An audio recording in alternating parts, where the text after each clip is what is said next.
Alright everyone, today we are going to talk about one of the oldest, most nostalgic and yet most corrupted genres in all of Roblox history, the Tycoon. For many players, Tycoon games were their first real taste of creation, management, and progress. They were the backbone of Roblox's early years, standing side by side with obbies and survival games as a core piece of what made the platform magical. But over time, something changed. What used to be a genre about creativity, patience, and pride in your own build slowly turned into one of the most cynical and exploitative systems on the entire platform.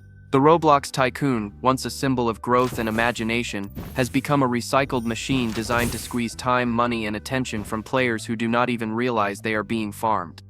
If you were around during the golden age of Roblox, you probably remember your first Tycoon vividly. Maybe it was Lumber Tycoon 2. Retail Tycoon, or even one of those early factory tycoons where you placed droppers, conveyors, and buttons on colorful base plates while the sound of cha-ching filled the air. The concept was simple, almost hypnotic. You started with nothing, then built your way to success one upgrade at a time. The magic came from watching something small slowly become something impressive. It was like watching creativity materialize out of nothing. You learned patience, you learned planning, and you felt genuine pride when you finally built your dream empire, even if it was made of glowing neon parts and random walls stacked at odd angles. It did not matter if the game was buggy or unpolished, it was yours. And that was the soul of early Roblox Tycoons. They were not about profit, they were about progress. The developers behind them were not corporations or influencer-backed studios, they were hobbyists, teenagers experimenting with scripting, trying to see what kind of systems they could make inside this digital sandbox. Games like Lumber Tycoon 2 and Retail Tycoon were complex, thoughtful, and full of love. They borrowed inspiration from classic simulation games like Roller Coaster Tycoon or Theme Park, but gave them that Roblox twist, rough edges, shared chaos, and a sense of community. You would walk around your friends' tycoons, compare builds, share ideas, or even help each other upgrade faster. The genre thrived because it was organic. No two games were exactly the same. But then the algorithm showed up. The problem began when Roblox's discovery system started prioritizing games that could keep players online the longest and earn the most Robux per hour. Suddenly, quality did not matter. Retention did. Developers realized that the fastest way to hold a player's attention was not through fun or creativity, but through addiction loops. Progression slowed down. Upgrades became more expensive. Buttons started costing more. Droppers earned less, and time became the new currency. And once that time wall was in place, the paywalls followed. Instant cash boost, double speed pass, skip to next level. It was no longer about earning your success, it was about buying it. Tycoons stopped being games about growth and became disguised vending machines for microtransactions. And you could feel it. Every new Tycoon started to look and feel exactly the same. The layout, the music, even the pacing, all identical. You spawn in on an empty base plate, walk forward, and hit a glowing green button that says "Start working." You get a free dropper, then another, then another. For the first 10 minutes, you feel that old spark again, watching your money counter rise, seeing your base expand. But then the curve shifts. The prices skyrocket, your earnings slow to a crawl, and suddenly every button says "Purchase this for 50 Robux."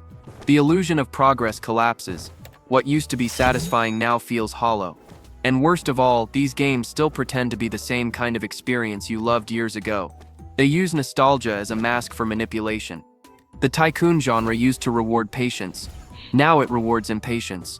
Developers have learned how to exploit the psychology of instant gratification, the same system that mobile games like Clash of Clans and Idle Miner perfected years ago.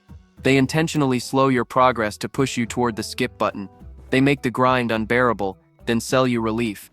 It is not accidental, it is behavioral design.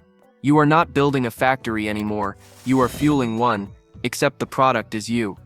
And here is where the tragedy hits hardest. Roblox Tycoons used to teach lessons. They taught kids how systems worked, how resource management, upgrades, and economies functioned. You learned the value of time and effort because everything you built came from your own grinding. But now the message is the opposite. Instead of rewarding effort, these new Tycoons reward spending. They teach players that money skips the process, that creativity is optional, and that patience is a waste of time. They have turned what was once an educational genre into a consumer funnel. Even worse, many modern tycoons are not even built from scratch anymore, they are templates. Literally the same base game re-uploaded hundreds of times with different names.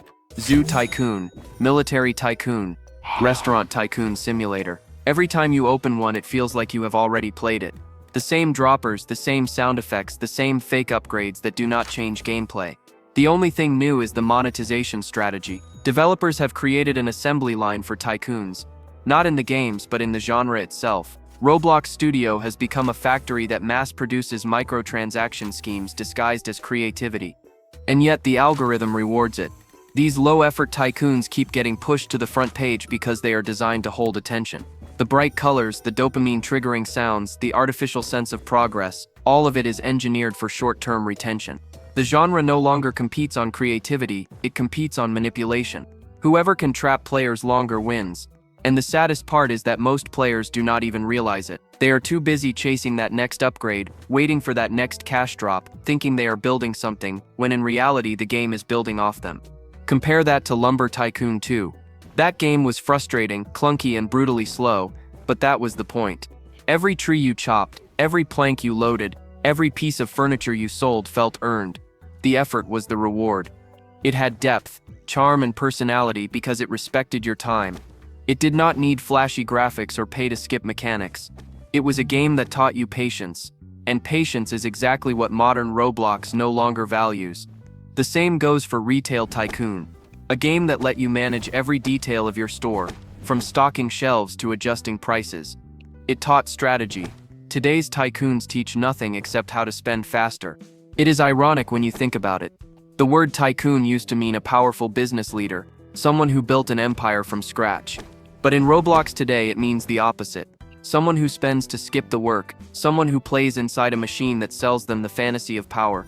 The tycoon genre went from celebrating creativity to selling shortcuts.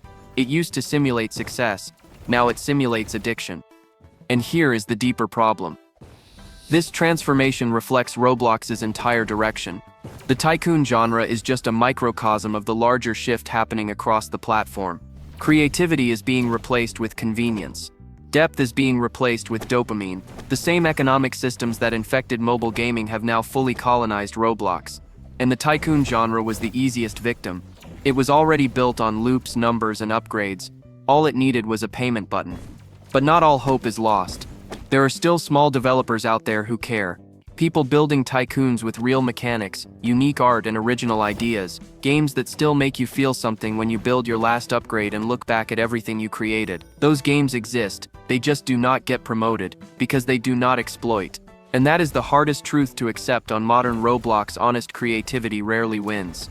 So next time you join a new tycoon and feel that familiar rush, the droppers, the conveyors, the sound of money ticking in the background, take a moment to notice what the game is really doing.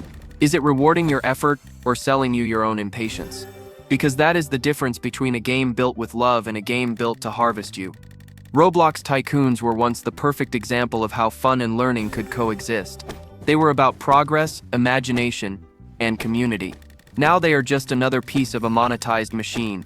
The genre did not die because players stopped caring. It died because developers stopped dreaming. And until that changes, the only tycoons left on Roblox will be the ones making money off your nostalgia.